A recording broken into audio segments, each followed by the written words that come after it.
Everybody is getting shut down. Mark ate some bad Canadian pizza. I'm thinking about making a last minute trip and upgrading yourself to first class and then it backfiring. How does that work? All of that coming up right now on MTM Travel.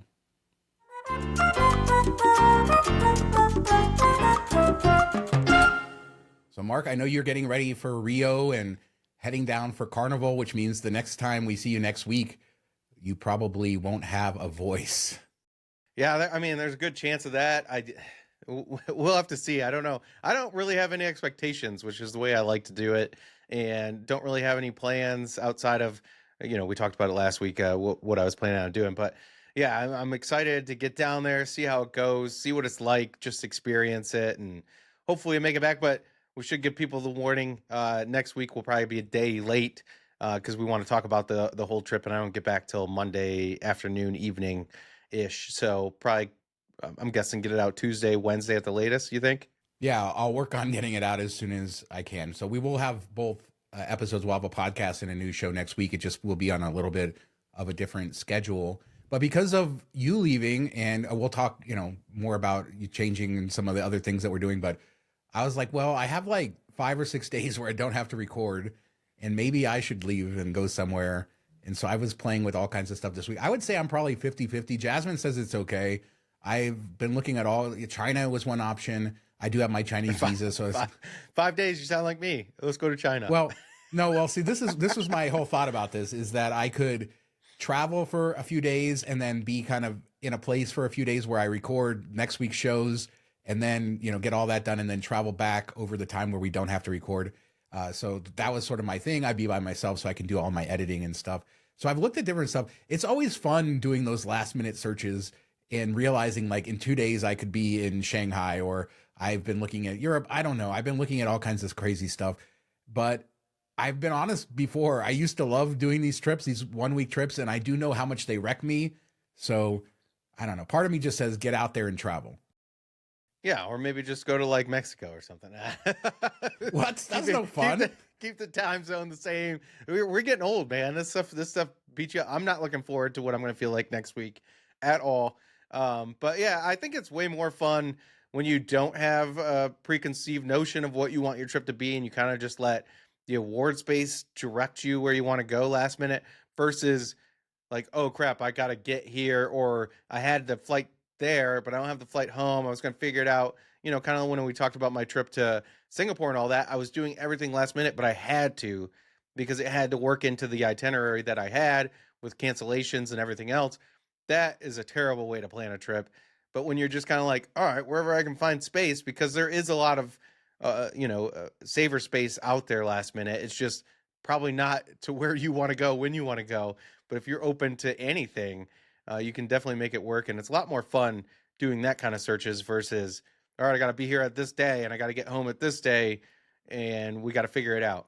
Yeah, it can be fun, and there are some options. One of the ones I found was Q Suites, which is a product a lot of people want to do, the Qatar Airways into Doha. There is some space, LAX to Doha, but it just seems like we're recording on Wednesday, our next set of shows, and so either Wednesday night or Thursday would be perfect for me to fly, and I'm finding all kinds of great flights on Wednesday morning, and it's just like, I don't want to twist things and make it harder on me, which is what I would have done in the past. So maybe next week I'll report in that I went nowhere. Maybe I'll go somewhere, but it's fun. And maybe I'll just go to Mexico, like Mark said, so I don't mess myself up with the Cabo. jet lag. Everybody loves Cabo. Yeah, but my wife would be mad at me for going to Cabo without her. Shanghai, she's okay. Yeah, that's the, you got to find somewhere. Have you've been to all the states now because you hit Alaska. That was the last one. So you don't even have that like easier thing to do. Yeah, I think I got to do the Canadian provinces now. Although, when they become the 51st state, then I'll have that one too. Just checking. I wonder if it would be like 4 states. Each province would be a state, or if they would just make it one big state. I don't know. But we're triggering people, which we probably shouldn't be right now. But no, I got a funny story for you that happened on Friday. Not travel related, but I get to embarrass my son a little bit, so I figured I'd tell it. Always fun to embarrass the kids. Yeah, so he didn't play. He played basketball in 4th grade for his school. Didn't really like it. Hasn't played since then, really. And then his sister wanted to play this year, And I said, well, you got to convince your brother because I'm not going to drive up there, grab one kid, and then figure out something to do for 2 hours while she practices. Then it's just the school's already far enough away. It's just too much. So his best friend at school is in 8th grade, so it was his last year. He was begging him to, so he did it. Been playing, been doing pretty decent and everything. And this was like the first place game. The two teams that were the highest in the league were playing, and they were up, I think like 7, maybe 5. I want to say 7 though. They're up 7, fourth quarter, and they had coming out of a timeout, and everybody's lined up weird. Like our team has the ball, passing it in. Usually it's just the one 8th grade boy that's his buddy is the point guard. So usually they just pass it to him. He dribbles it down, whatever. He was inbounding it. And then all the other 4 players were down there, and he thought they heard stack up like they do when they're on offense.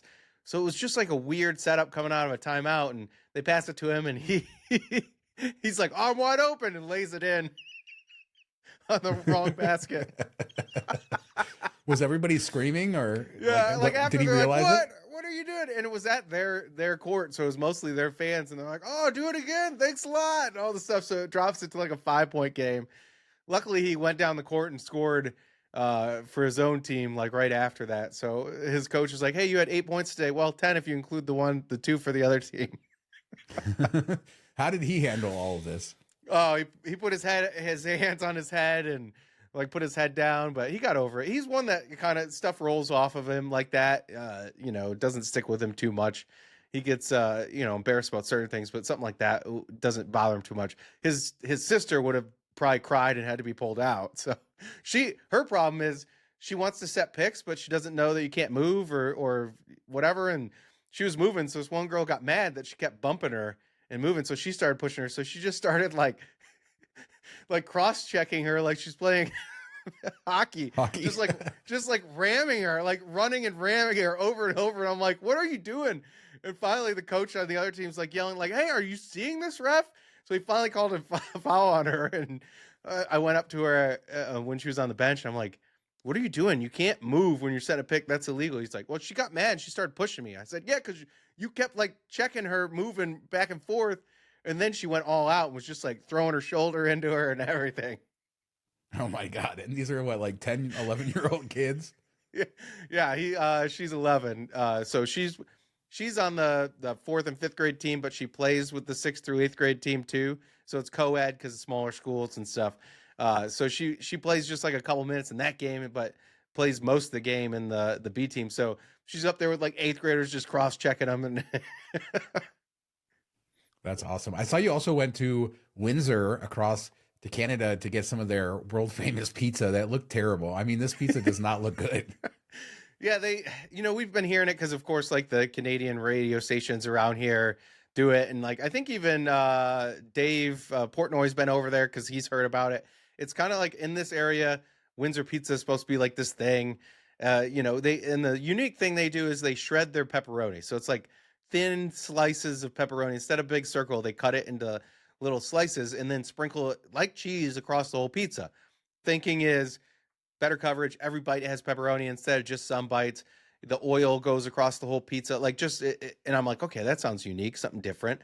Sounds intelligent to me. Like it should be good. And then they have this homemade mozzarella cheese that almost all the pizza places in Windsor use. That's made by a local company. I forget the name, like Gialdi or something like that, Jamalda, or I don't know. But everybody uses the same cheese. It's supposed to be great. And we're like, my kids have been hearing it on the radio, and they're like, we got to go try it. So finally we had a Saturday with nothing going on. It was nice out. We're like, all right, let's go over there. We'll try this. I haven't been to Canada or to Windsor in a little bit, and the tunnels like doubled in price and all this stuff. I'm like, oh, this better be good. So we get to this place, order the pizza, stone oven pizza.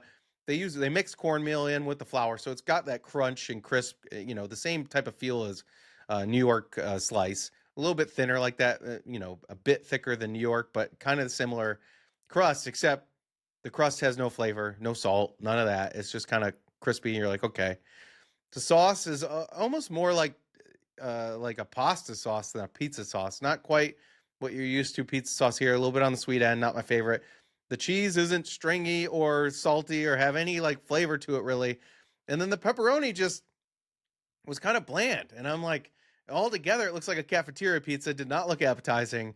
And I'm like, this is what everybody talks about. And, maybe another place is better, but they all use the same cheese. I didn't like the cheese. I still think if you got like the pepperoni over here, like the rustic, the little cups that you like, if you got that style and cut it and sprinkled it, I think that's a good idea. So I kind of want somebody over here to try it and see if it does add to it, or maybe it doesn't get greasy enough because it's spread out. I don't know, but it was just a big miss.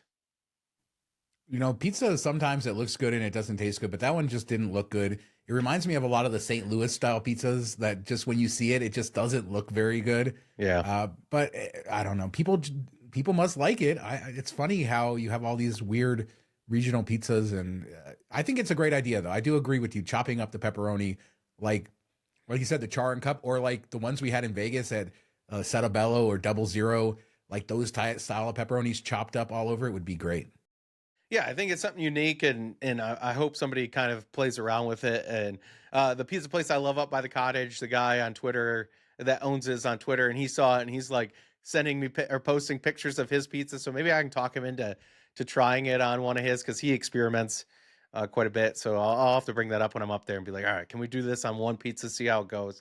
But the funny thing is, I was trying to get the map up and I wasn't getting good cell service. So we pulled into a McDonald's parking lot just so I could use their Wi-Fi. And I'm like, hey, why don't you take the kids in and go look and see what unique stuff they have? And of course, they have like poutine and all that things. But one thing they had was pickle fries. So it's the normal McDonald's fries, and then they give you like this salty dill pickle seasoning that you pour in the bag and shake it up. And it was like amazing. If you like dill pickles, it was amazing. And I'm like, why do we not have this? I think I've seen it in Asia somewhere.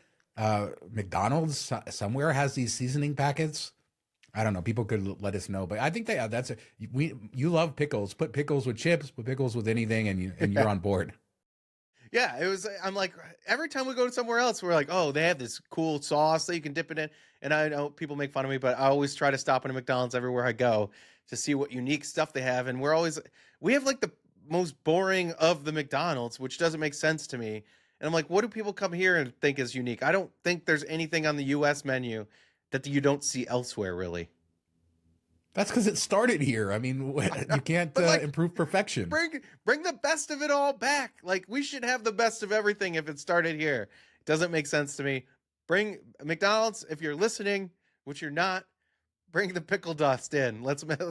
Maybe you can just buy like a packet of it somewhere on Amazon or something, and we can just go get fries and mix it in. But it was really, really good.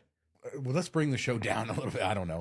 But it is, I wanted to talk about this because there's been obviously and on 20-minute travel this week, we'll briefly talk about it, but all these air crashes and stuff. We saw the Max incidents a few years ago. It just seems like we've had, whether it's truly more air crashes or more coverage, or we're just inundated with it with social media, it's more of a topic that is in our face. And then you see some of these videos in the last couple months of some of these crashes, the one in Washington, D.C., and then the Delta one that just happened this week where it flipped over. Thank God everybody was okay. But I'm seeing more and more people being apprehensive, kind of saying that this all adds up to them not wanting to get onto an airplane. Yeah, I think, when anything happens in quick succession, it's natural to be like, whoa. But when you think about all the flights of all time, or not all time, but all the flights that have happened during that time, like over the last 2 months, and how many ended in crashes, it's so minuscule. Like, you still drive and somebody dies in a car wreck, like probably every so many seconds or whatever. And we still do that. I think it just hits a little bit closer to home. Like, we saw the Boeing crashes, which were way worse than these, amount of people and carnage and all of that stuff. And people still flew because it wasn't close to home. This happened close to home. Like, I definitely reconsider flying to DCA because the helicopter thing, it sounds like it was a mistake by the helicopter pilot. They seem to fly this route often. There's been close calls in the past. This isn't anything new, and yet they still were allowing it. And it still blows my mind that it was even a thing. Like, why are we having two aircraft flying in different ways right on top of each other? It doesn't make any sense. I know the helicopter was higher than it was supposed to be, but that's what happens with human error. You should take it out so it's not even a possibility to happen. So I've actually considered not flying into DCA unless they change that rule, because it seems like that's something that defies logic. And what are we doing here? But I do think a lot of these seem to have been somewhat pilot error, or a lot of them, are leaning towards that way. I know we don't have all the details yet, but that's what Delta looks like. That's what the crash with the helicopter looks like. Those were the two bigger ones. I think the thing that people have to contend with is just how little control you have over it, right? You get onto an airplane and you expect you're going to land in your destination. And each day, thousands and thousands of flights do that. And that's important to understand is how many flights there are. There are so many flights every day around the world that go off without incident. But, it's just the idea that you're sitting there, like in DC, here you are, you're staring at the Potomac, you're landing at the airport, and then you're gone. And this, the same thing. Obviously, the Delta flight was great that nobody died, and that's wonderful. But I feel like it just makes us sort of confront the idea that once you get on that plane, you really have no control what's going on. You really are in a metal tube. This is why people are afraid of flying, because when you think of it in that way, you're in this metal tube flying through the air at 550 miles an hour, and if it explodes, you're dead. Yeah, I can see why you'd be scared of that. But on the other side, it's pretty safe. Yeah, I mean, like we said with the car wrecks, I think because you have at least if you're driving, you have the control, you feel better about it, even if the odds of you doing something stupid are way more than an airline with a pilot and then all the controls, that the plane has that help all these things. It definitely, your brain plays tricks on you. But I know we don't really want to like dive into this, but both sides, I'm tired of politicizing things like this. And if it's pilot error, it's pilot error. We know there was cuts with FAA, a couple hundred people out of like 50,000. They weren't air traffic controllers or anything. And then the Delta crash just really came up with the Delta crash. It's like it happened in Canada. FAA doesn't have anything really to do with that unless there was something that was a missed inspection on the plane, which maybe we'll come to find out. But it's just like everybody jumps the gun. And I'm just so tired. And this has been like this for, however many years. I'm just so tired of it. Can we go back to the 90s where people didn't argue about this every single time? Well, see, I take the other side of this for this specific issue. Let's make sure that they don't cut the positions in the FAA. Some of the positions they cut were actually safety positions. They didn't cut frontline air traffic control workers, but there were some safety support people cut. As you say, it was a very minority stake. But in this age of where the government is, we're not a political show, we're not talking politics, but there's a lot of change in the government right now, right? As far as cutbacks and changes. I'm okay with us putting a little focus on the FAA given these incidents to make sure that we don't accidentally cut something so I agree with you. They didn't do anything other than maybe there's a handful of positions where you're saying, why would you have cut that? But I'm okay with keeping an eye on it just to make sure that they don't cut what they shouldn't. So no blame, I think, goes to any sort of government or politician for any of this stuff. But yeah, let's make sure that not only do we not cut back, but that we do things like fix that nonsense in DC that allows a helicopter and a plane to fly 200 feet apart. Yeah, that should have been fixed like the next day. Like that's something that we need to do for sure. And I agree. Like if you're having a problem in a certain area, maybe bump that to the bottom of the list and give it some more time. So we'll have to see how all that plays out. But yeah, and we've needed more air traffic controllers, and I think they're trying to hire them, but for various reasons, it's been a struggle. It's such a stressful job. I wouldn't want to do it. And then when something like this happens, even if you did it, like I think with the DC thing, I think the air traffic controllers did what they're supposed to do. I don't think there was any fault there, but you have to feel like it, like, oh, I should have not given them clearance for visual or whatever they did. It's like, oh, I wouldn't wish that on anybody. Yeah, it's tough. And it is a job that's not only hard to do, but it's one that takes a long time to train to do. And so it's not like you can just hire a bunch of people tomorrow and you have a bunch of air traffic controllers. It takes years and years and years. And so we have a shortage and it's going to take a long time. And that's another discussion that should happen so we can plan ahead to get ahead of that, because many controllers in certain areas are working overtime shifts. Sometimes they're taking on the tasks of what two people used to do. And with as big as the aviation industry is, as much money is out there, I feel like we need to like really prioritize this as a country to make sure it's safe, because air travel is just going to continue to grow. It's just gone in one direction over the last 100 years. It's more and more people want to travel, and therefore we're going to need more and more people in these positions. Pilots too, good trained pilots. And that's another place where it's become difficult, because to get like a bachelor's degree to become a pilot, you're spending crazy amounts of money, and then the pay when you start is very low. So that doesn't always work out either. Yeah, and then when you get the job at the end, you got the cush, man. You work like 5 days out of however many and get paid a ton. No, but no, yeah, you definitely have to pay your dues, and it's rough for the first, I don't even know, like 5, 10 years when you're on the puddle jumpers and the regional airlines and all that stuff. But this is a lot of this is COVID. I mean, how many people did we lay off or retire early thinking air travel was going to be gone for years and years, and we were going to have problems bringing it back, and there was going to be a struggle, and then it came back roaring better than ever, and more people wanted to fly than ever, and it kind of backfired, and we forced early retired some people, some pilots specifically, and we just can't replace them. We're already having a little bit of a shortage, and that just created a larger gap, and I don't know, it's probably going to take a long time to dig out of that.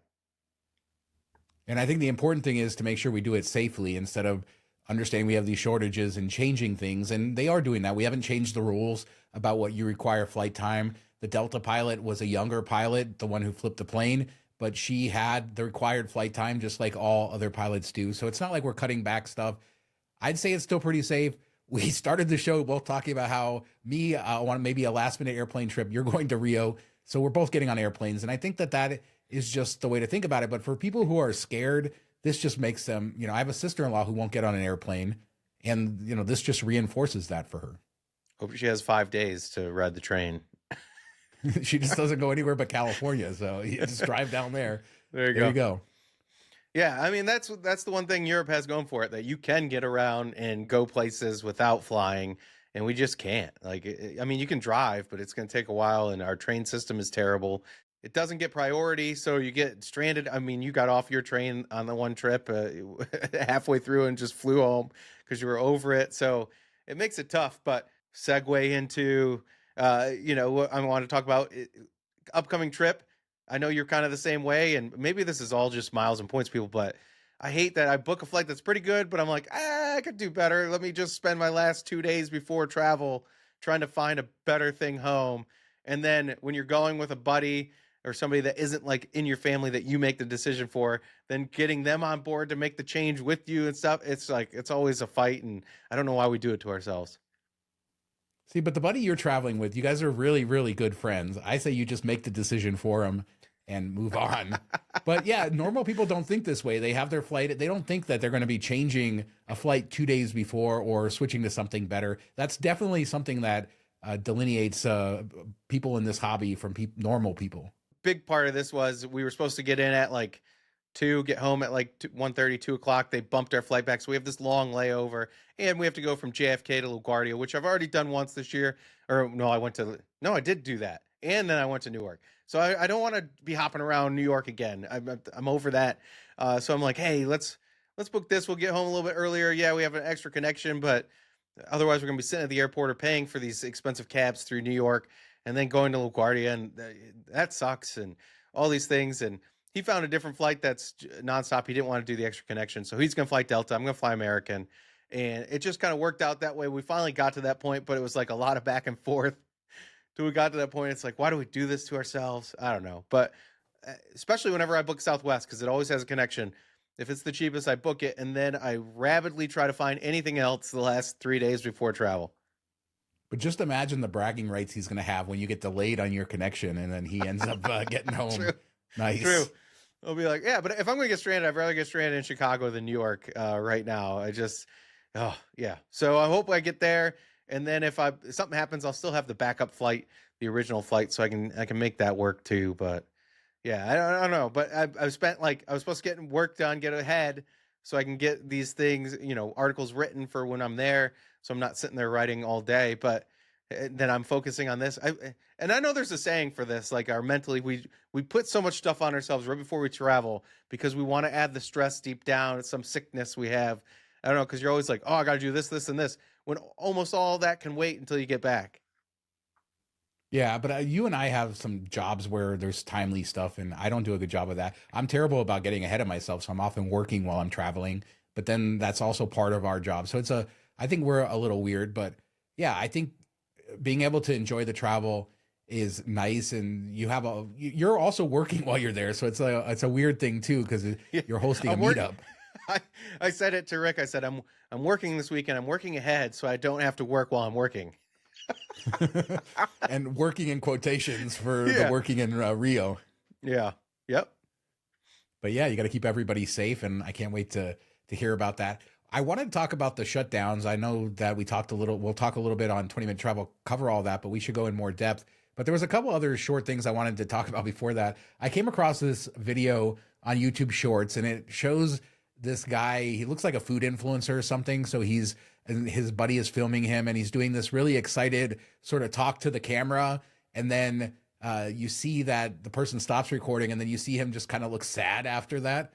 And there's two minds of this. There's people saying, okay, influencers are fake and you're doing it for the camera. But isn't that how any kind of show is? Like if you were watching the Travel Channel 30 years ago, when you're on, you're on. And then I'm very famously very quiet when we're not recording. So we'll turn this off and I'll probably be talking half the volume I am right now. So I see some of this. I mean, I get the point of it, but also, what do you expect? Yeah, I mean, you kind of have to. Otherwise, nobody's going to watch it. If you're just like, yeah, this is a pool. It's really good. Nobody's going to watch that. So you have to. But I also hate the influencers that sit there and take, 1,400 pictures of themselves in the same spot until they get the perfect one. And all it's like, all right, we're overdoing it a lot. But you definitely have to, like, if this is your business or if this is something you enjoy to do or whatever, you kind of have to put on that face and do all those things. I mean, there's times we come here to do this podcast that I want to be anywhere else because I'm backed up on work or I got something else to do or, I'm stressed about something, and you just kind of have to fight through it. That's everybody at any job. So I don't think it's any different. Yeah, I don't either. And there's something weird about when you're on camera and you're doing this, that you go into a different space. I don't mentally change the way I talk or mentally really do anything different. It's just who you are. And if you do this often, and let's just assume that he does, then yeah, you're going to have a different take. But he did look really sad when this ended. Like it wasn't just a normal face. He looked so sad. Yeah, because he's over it.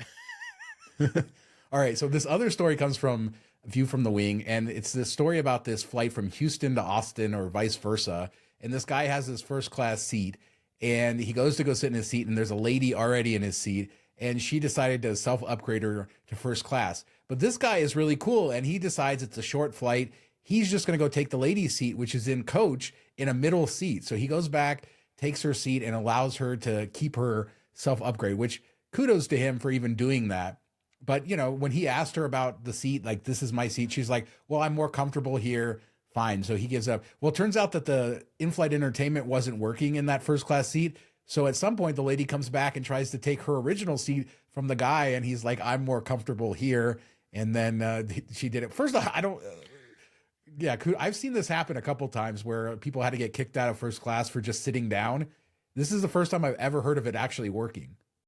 I'm surprised they even allowed it, because usually they're like, "Oh no, that's not your seat. You gotta go back there or whatever." If they catch wind that's happening, but I don't know. The skeptic in me thinks all these are fake, so I think that this is fake.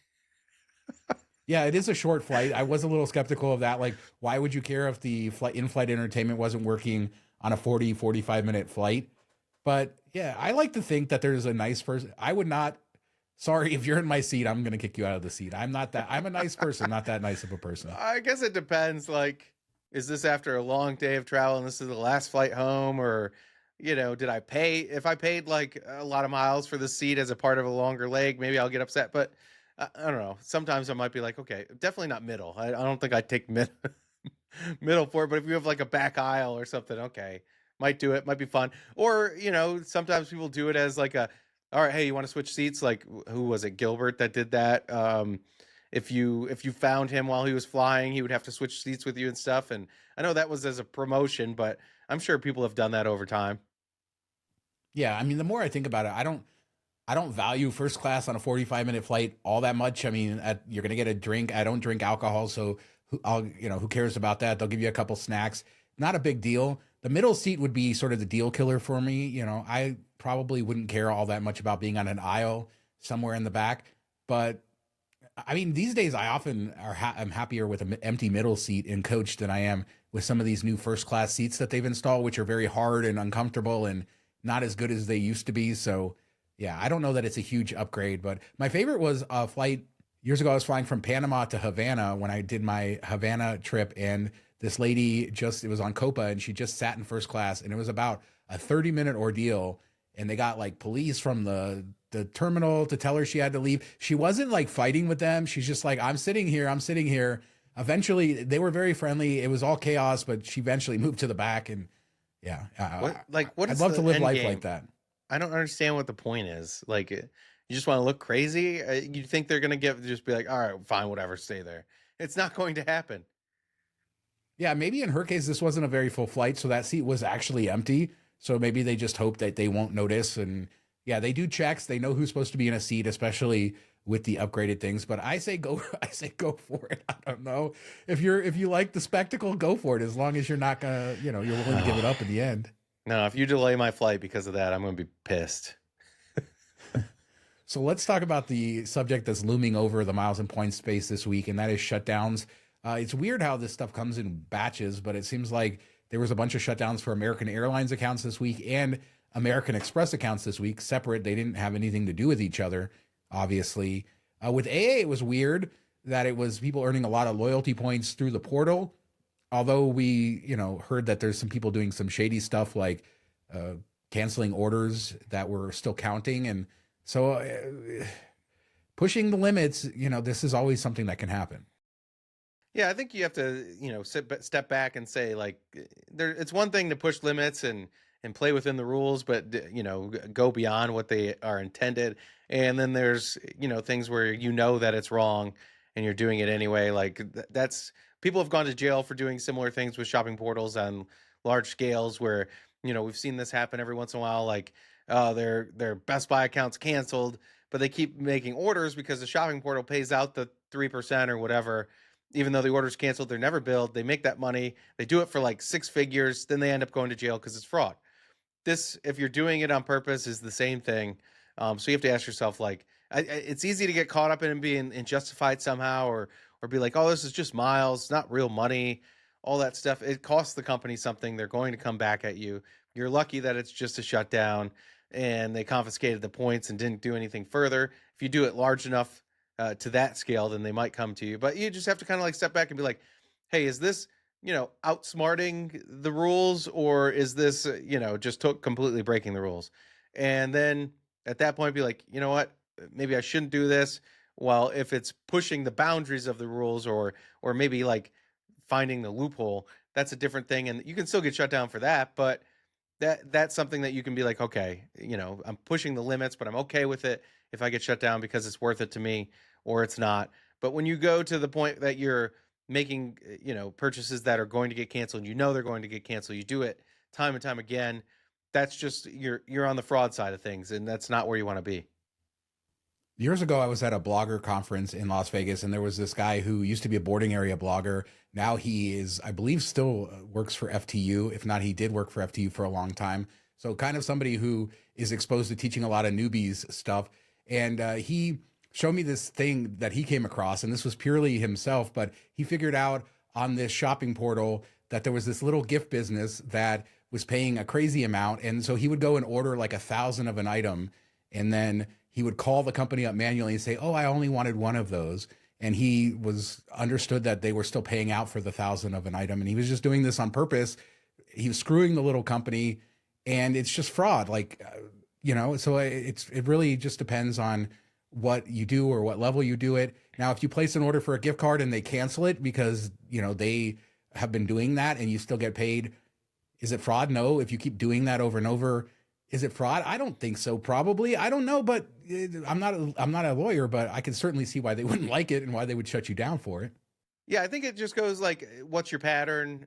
What are you aware of? And then is it obvious that you were aware and you kept doing it? You have to kind of make those decisions yourself. We're not here to be your parent. We're not here to tell you what's right or wrong. We're just sharing our feelings on the matter. And then you have to decide for yourself what's worth it, what's not. I do worry about a lot of people getting dragged into this stuff by friends that are comfortable. And sometimes those friends want other people to do it, so it makes them feel better about doing it. They know it's wrong, but if they're like, hey, 10 other people are doing it, must not be that bad. I think there's a aspect of that. And then also just they're excited and they want to share it, and they don't share all the downsides to it. We've seen this with the plastic merchant. We've seen this with a hard body, all those type of things where people are like, hey, it's an easy way to earn points. And they don't say, but you're not really buying anything, or there's been some bounce checks, or there's this risk. You don't have the gift card anymore. You could lose it. They don't properly display all the downsides, and then people get in over their head, and it ends up badly. So that's something you got to be careful of. Yeah, and you and I both have a ton of friends who are heavy hitters who do a lot of stuff that maybe are even beyond what we would do. And so I think it's important to A, understand where your limits are. B, you don't have to be judgmental of others. But then C, if you find somebody who's in that position, like the guy who is just blatantly ordering 1,000 of something, first off, that guy has been teaching newcomers for a long time. I won't name him, but that sort of shows you the shady people that are out there. But exactly, just understand the worst case scenario of what you're doing and operate within that. If you're blatantly breaking the law, worst case scenario, maybe you go to jail. If you're just doing some gray area stuff, maybe you lose your accounts. Maybe that's okay with you. Nobody's saying that we're above this or we haven't done anything. Everybody has a different line, but just understand the risks and yeah, talk to more people about it too. I think part of the thing you say people don't, they downplay the downside. I think they're doing it to themselves too. Like they're getting a friend excited about something and they're not mentioning the bad stuff because they don't want to sort of admit it to themselves that this is what could happen. Yeah, and then think about all this. Like a lot of this was done for status, which I mean, in the long run, what does status really get you? Yeah, it's fun to get perks. It's fun to use those system-wide upgrades, but you could have just booked that with miles and been fine. Like, is it really worth crossing these lines, going this far, getting shut down? And the bad thing when you get shut down, you don't only lose your account, you lose all the miles you earn. So all that money that you spent earning them is gone. And then any flight you have coming up, some people have like 10 flights in the queue. Those are all gone. Now you're scrambling. Now your family's trip is ruined. All this stuff. And it can happen. It's happened to people in the middle of their trip where they have to scramble to find a flight home. And now you're paying double or triple. What did that really get you in the long run? Is it worth it? I think a lot of people need to ask that. Some people do it just because they can instead of because they need to or should. And you have to ask yourself, like, is this really worth it? What am I getting out of this? And that's something we should all do, whether we're doing this stuff or not. Is this like I had somebody, we just talked about a United stats match, and somebody's like, how can I earn something else quickly so I can match that to United? I don't have anything now because I have a couple flights coming up. And it's like, whoa, whoa, whoa, whoa. You're gonna chase status on a airline you don't care about and spend time and money and spend on that to get it for this other one that might not even give you anything that you don't really need. It's like, just book into the class of service you want. Use your miles that way. If you don't have somebody paying for your travel, you should not be chasing status a majority of the time. And sometimes it's fun and sometimes you can learn things by doing stuff. I've done some crazy mileage runs and I agree with your advice 100%. But for some people, they like to do this stuff and then it works out good for them and it doesn't matter about, maybe on paper they shouldn't be pursuing something, but it gives them some joy. A lot of mileage runners are like that. And so, yeah, if it works out, it's great. It's just about being honest and figuring that stuff out and not chasing the FOMO and what other people are doing. And at the end of the day, yeah, just stay within your comfort zone. And yeah, so it sucks to lose an account. American Airlines, some people have lost them in the past, been able to get them back within a couple of years or at least get a new one. So hopefully that's not bad. But when you lose a bank account like American Express, and there was a bunch of shutdowns this week there, that's a little bit more painful.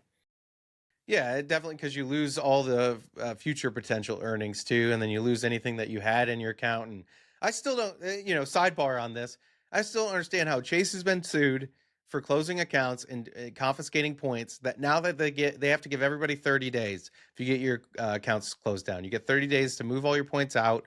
If it's a co-branded thing like IHG or whatever, that's in the IHG account. As long as that's not shut down, you're fine. But if it's Ultimate Rewards, you get 30 days to move them to a transfer partner, cash them out, whatever you want to do. And then anything that was pending that you had earned from the previous month that hadn't settled yet, they pay that out too when it settles that month. And they did this because they got sued by somebody. So that's precedent. And once again, we're not lawyers, but that's precedent. And yet nobody else does that. American Express, you get maybe 24 hours and you have to call and call and call till you get somebody willing to move it out because they can see your accounts are closed. How is that not precedent? How has nobody sued them? How has nobody sued Citi? How's nobody sued Capital One? They all do the same games that you just get screwed out of your points when, hey, you earned them, you paid them, you paid the annual fees. A lot of times they close your accounts down. They don't refund your annual fees unless you call and fight for them. All this stuff should be precedent. and they should not have the right to do that. Well, good luck with that, because the CFPB is done. There is nobody protecting you from the banks anymore. And we haven't talked about that. You still have your local government and all that stuff that you can go to. It's just not as easy. Yeah, but a lot of the sort of things, CFPB, I have family who worked in the mortgage industry, really entangled in the mortgage industry, and had some weird implications for that, certainly in the credit card space. Nobody is saying that the CFPB has been perfect, but they are overseeing the banking industry and the credit card industry, and there is nobody there anymore. And so this will be a whole new era, whether you think it's good or bad. Things will change in this way, and it does seem like we will have less consumer protections against the banks under this new government scheme. It doesn't mean that things won't change in other ways, and we did also have a whole credit card ecosystem before the CFPB, and there are still laws in the book. So it will be interesting, but we are in a time of huge change in the credit card industry, as credit card debt is an all-time high, and there's some other uncertainties, but profits are at an all-time high too for these banks. So there you go. Yeah, and it's been interesting with American Express, because they used to be like, hey, we don't care what you spend on or how you earn your points. We're going to pay them out. They didn't like if you did certain things during the sign-up bonus. So, they claw back points for that, and then they didn't care again. And then, all of a sudden they stopped caring about the sign-up bonus, but then they cared about 4x earning or 5 times earning, or like the higher paid earning stuff for membership rewards, and they would just claw back. So they went mostly, Amex has over their history clawed back points that they thought were earned in a way that didn't work within the program rules. And now all of a sudden they shut down instead. So they went from like being the, yeah, come on, bring us your spend, pay us our high overpriced annual fees. You can, free will, do what you want. And then they're like, you know what? We don't like that. We're going to take those points back. And now they're like, you know what? We really don't like that. We're going to shut you down. So it's been an interesting 3-4 years of how they've just kind of morphed, and you got to be on your feet, and you got to pay attention, and you got to keep reading and chatting in groups and all that stuff, because all these things do change. One day it's fine, and then the next day it isn't. And that's the one thing that we know for sure, is that at any point they can all change the rules. And we're all still living a better life because of it, I think. We're getting to travel, getting to do things, and there's frustrations, there's things that suck. You've been shut down before by places. I have, but on a minor level, so I'm not going to quite compare it to this. But it does suck, and we know plenty of people who have done it, and I think in the end, they're still okay with it. And I know people who play really hard. They go really hard at all of this, and they understand the shutdowns, and they're still happy that they went so hard and took all the benefit that they did while they could. And that's probably, if you're going to play like that, that's probably, and it's not, I hate to say the word play, because that's something we use in the hobby. You're not playing. This is not a game. This is real money. And yeah, there's a lot that can go into it. Yeah, you gotta protect yourself somewhat, and then you gotta make the juice worth the squeeze, as they say. If you're just dipping your toe in, don't do it, because if sometimes the small gets caught up with the big, and you get your trouble, and it wasn't worth it. And while it was worth it for them, and then protect yourself, move the points out as soon as they hit, and things like that, because you never know when changes come. But I think the majority of people in the space don't mess with any of these things, live their life. And if you are listening and you don't do any of those things, don't worry, you're fine. Just maybe don't spend so much money on the AA portal, which is stupid. It defies logic, but go to Rakuten or something like that. Rakuten. Rakuten. Wow. Sorry. There you go. Ebates. You made all the Japanese owners upset there. I love Rakuten. I love saying it since I learned. I don't know. That's so stupid. Yeah, Ebates back in the day. We've lost so much. Things have changed. Let us know in the comments what you think about anything. We've talked about so much on this show. Mark finally going to Rio. But the changing the flights, fighting with the people that you're traveling with over plans, I've certainly run into that. The shutdowns, were you affected? What do you have to say about all that? Leave a comment. We do have 20-minute travel. All the news and miles and points coming up on Wednesday. Thanks so much for listening and watching. Talk to you next time. Have a good week, everybody.